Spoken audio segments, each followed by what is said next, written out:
ජනමාධ්‍යවේදීන්ට විශේෂයෙන් කැබිනට් පොත්ති සාකච්ඡාවට යාම සඳහා අමාත්‍ය නලින්ද ජයතිස්ස සෞඛ්‍ය හා ජනමාධ්‍ය ඇමති නලින්ද ජයතිස්ස නියෝගයක් ගෙනල්ලා තිනවා රජයේ හැඳුනුම්පත අනිවාර්යෙන් ගන්න ඕන කියලා. එතකොට ඒ රජයේ හැඳුනුම්පත ප්‍රතික්ෂේප කිරීමේ ප්‍රතිඵලයක් හැටියට මට කැබිනට් එකට යන්න දැන් අවසර නැහැ. ඒ නිසා අපි ඒක සම්බන්ධයෙන් දිගින් දිගටම සාකච්ඡා කරා ලිපි හුමාරු කරගත්තා. නමුත් ඒවැ ප්‍රතිඵල සාර්ථක නැහැ. මොකද ඒගොල්ලෝ තදින්ම ඉන්නවා අත්නෝමතික තීන්දුවක ඉන්නවා.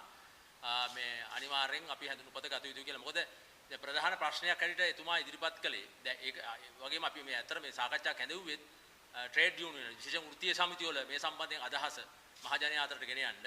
මොකද මේක පැහැදිලිව ප්‍රජාතන්ත්‍ර විරෝධී සහ අත්නෝමතික ක්‍රියාමාර්ගයක්. මේ ආණ්ඩුව ඇත්තටම දැන් යන්නේ මේ පොලිස් රාජ්‍යයක් කරා ගමන් කරමින් ඉන්න එක තමයි මේ වෙනිනුගෙන මේ මාධ්‍යවේදීන්ට නිදහසේ තොරතුරු වාර්තාකරනද ඒ රජයේ පොත්ති සාකච්ඡාවට යන්න තියෙන ඉඩකඩ ඇවරීම ඇතුලේ පෙන්වන්නේ පැහැදිලිව මේක පොලිස් රාජ්‍යයක් වෙත ගමන් කරන ප්‍රජාතන්ත්‍ර විරෝධී රාජ්‍යයක් කියලා තමයි මම තේරුම් ගන්න තියෙන්නේ. එතකොට අපි ඒ නිසා තමයි මේක දිගින් දිගට මහජනයා දැනුවත් කරන්න අපි කිව්වේ මේකයි දැන් අපිට හැඳුනුම්පතක් නැතුනේ අපිට හැඳුනුම්පතක් තියෙනවා. මට තියෙන හැඳුනුම්පත එකක් මම ලංකා ස්කයි නිවුස් වෙබ් අඩවියේ එඩිටර් අනිත් පැත්තෙන් ශ්‍රී ලංකා වෘත්තීය ජනමාධ්‍යවේදී සංගමේ විධායක සභිකෙක්. එතකොට ශ්‍රී ලංකා වෘත්තීය ජනමාධ්‍යවේදී සංගමය කියන්නේ පාර්ලිමේන්තු පනතකින් 1978 සම්මත කරලා හිටවපු සංගමයක්. එතකොට මම හිතන්නේ රජයේ බෝධි දෙපාර්තමේන්තුව පිටලා තියෙන කොමිසමක ඊට වඩා බලයක් අපිට තියෙනවා. එතකොට අපි කියන්නේ අපේ හැඳුනුම්පත පිළිගන්න. එහෙම නැත්නම් පොදු දැනක රජයේ බෞද්ධ දෙපාර්තමේන්තුවත් මැදි වෙච්චෙද්ද පොදු ආයතනයකින් ජනමාධ්‍යවේදීන්ට හැඳුනුම්පත් දෙන්න කියලා කියන්නේ.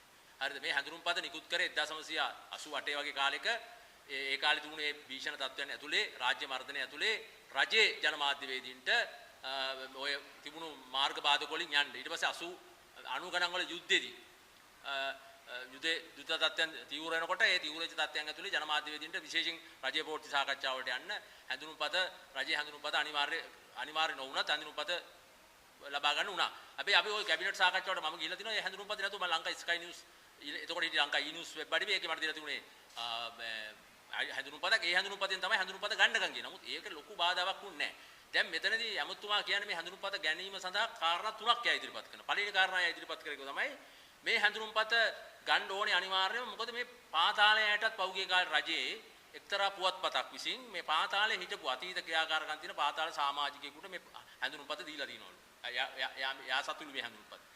දෙක කිව්වා මේ හැඳුනුම්පත අපි ගන්නේ දැන් ආණ්ඩුවෙන් දෙනවලු විවිධ වරප්‍රසාද තොළු බෙදේනි.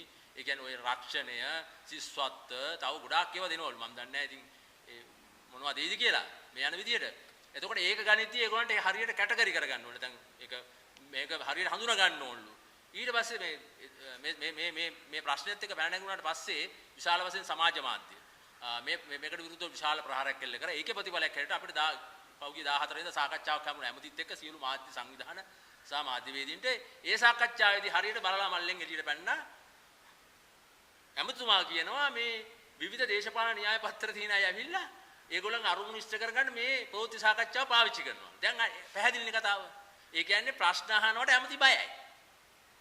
මම ඒකයි ගිය පාර දෙක ඇමතිගේ ප්‍රශ්නයක් නෙමෙයි. ඇමතිගේ ප්‍රශ්න උත්තරවලට උත්තර දෙන්න පුළුවන්. හැබැයි මේ ආණ්ඩුව අනුගමනය කරන IMF ප්‍රතිපත්තිය, එතකොට අධිරාජ්‍යවාදී ප්‍රතිපත්ති දැන් මේගොල්ලෝ කතා කරේ වමන්නේ. දැන් මේගොල්ලන් ක්‍රියාත්මක කරන්නේ දකුණේ ප්‍රතිපත්ති.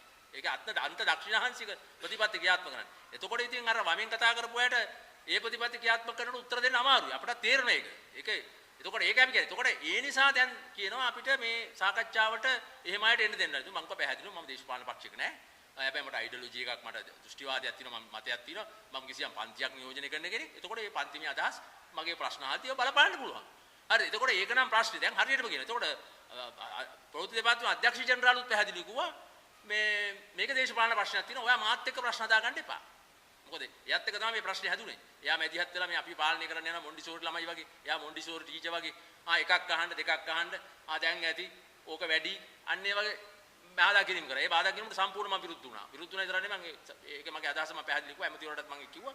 ඒ නිසා දැන් මේ සාකච්ඡාවට මේගොල්ලෝ සීමා කරන්නේ. මේ සීමා කිරීම ඇතුළේ තියෙන සෑහෙන පැහැදිලිවම තියෙන මාධ්‍ය මර්ධනයට ලෑස්ති වෙන එකක් මාධ්‍යයට අතපෙවීමක් මේ තියෙන්නේ. මේ අතපෙවීම අපි කියන්නේ සම්පූර්ණ පරාජය කරන්න අපේ රටේ කම්කරු පීඩිත මහ ජනතාවගෙන් ප්‍රගතිශීලී ජනතාවගෙන් ජාතික ජනබලවේගය ඇතුළේ ඉන්න ජනතාව මිතුරු හිතන මතන සහෝදරුන්ගේ තරුණයන්ගේ ජනතාවගෙන් අපි ඉල්ලන්නේ මේ යන්නේ හොඳ තැනකට නෙමෙයි. ඒ නිසා මේක අපි පරාජය කළ යුතුයි.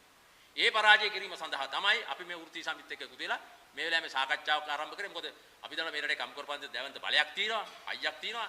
හරිද? ඒ නිසා අපි විශ්වාස කරන්නේ මේ එයාට විශාල බලයක් තියෙන නිසා එයාට ලොකු බලපෑමක් මේ රටේ ජනතාවට කරන්න පුළුවන්. අන්නේ අරමුණෙන් තමයි අපි මාධ්‍ය සාකච්ඡා කරන්නේ. ඒ නිසා දැන් ඒ සහෝදරුන් ඇවිල්ලා තිනවා. ඒ සහෝදරු තමන්ගේ අදහස් ප්‍රකාශ